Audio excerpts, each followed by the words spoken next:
ইমতিয়াজ, বিগত নির্বাচনগুলোতে নির্বাচন পরবর্তী সহিংসতার নানা চিত্র আমরা দেখেছি। এবার একটু ব্যতিক্রম এবং শেষ কয়েক ঘন্টায় আমরা তেমন কোনো খবর পাইনি। আমরা পাবনার চিত্র দেখতে চাই। আমার সহকর্মী শাহিন রহমান সেখানে রয়েছেন। শাহিন, জানাবেন পাবনার খোঁজ খবর তো আপনি রাখছেন, সেখানকার নির্বাচন পরবর্তী যে পরিস্থিতি কেমন দেখতে পাচ্ছেন আপনি?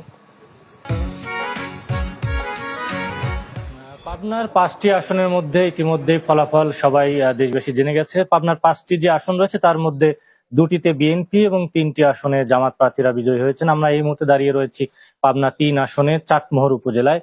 আমার সঙ্গে এখানে যুক্ত হচ্ছেন পাবনা 3 আসনে বিএনপি মনোনীত যিনি প্রার্থী রয়েছেন, কেন্দ্রীয় কৃষক দলের সভাপতি কৃষিবিদ হাসান জাফির তুহিন। এখানে বিএনপি এবং জামাত প্রার্থীর মধ্যে হাড্ডাহাড্ডি লড়াই হয়েছে এবং সেখানে 3269 ভোটের ব্যবধানে বিএনপি প্রার্থী পরাজিত হয়েছেন, জামাত প্রার্থী তিনি জিতেছেন। আমরা একটু যেতে চাই সেই প্রার্থী বিএনপি মনোনীত যিনি প্রার্থী রয়েছেন কৃষিবিদ হাসান জাফির তুহিনের কাছে। আমরা তার কাছে একটু জানতে চাইবো যে আসলে এই যে পরাজয়টা, যে হাড্ডাহাড্ডি লড়াইয়ের মাঝে আসলে এটার কারণ কি মনে হচ্ছে যে হারের পিছনে? আপনাকে ধন্যবাদ। এখানে গত নির্বাচনের 2-3 দিন আগে থেকে এখানে প্রশাসন, সামরিক এবং বেসামরিক প্রশাসন, ডিসি, এসপি, ইউনো সহ এবং সামরিক বাহিনীর কর্মকর্তা সহ আমাদের নেতাকর্মীদের হয়রানি করেছে।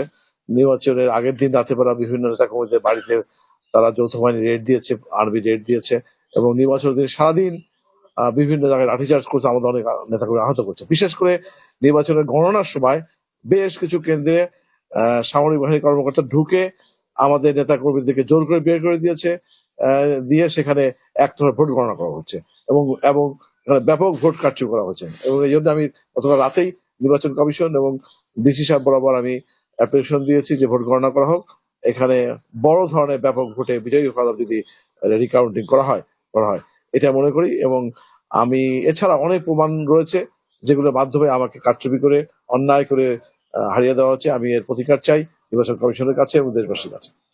ধন্যবাদ। শুনছিলেন বিএনপি মনোনীত প্রার্থী পাবনা 3 আসনে বলছিলেন। এর বাইরে আমরা বিচ্ছিন্ন দু একটি খবর পেয়েছি। পাবনা 4 আসনে আটঘরিয়া উপজেলায় গত রাতে নির্বাচন পরবর্তী ফলাফল ঘোষণার পরে একজন বিএনপি সমর্থকের বাড়িতে হামলা ভাঙচুর এবং স্থানীয় বিএনপি অফিসও ভাঙচুর করা হয়েছে এবং এ বিষয়ে স্থানীয় বিএনপি নেতাকর্মীরা বিক্ষোভ করেছেন। যে অভিযোগটি উঠেছে জামাত শিবিরের কর্মীরা তারা কিন্তু এই ভাঙচুরের সঙ্গে জড়িত।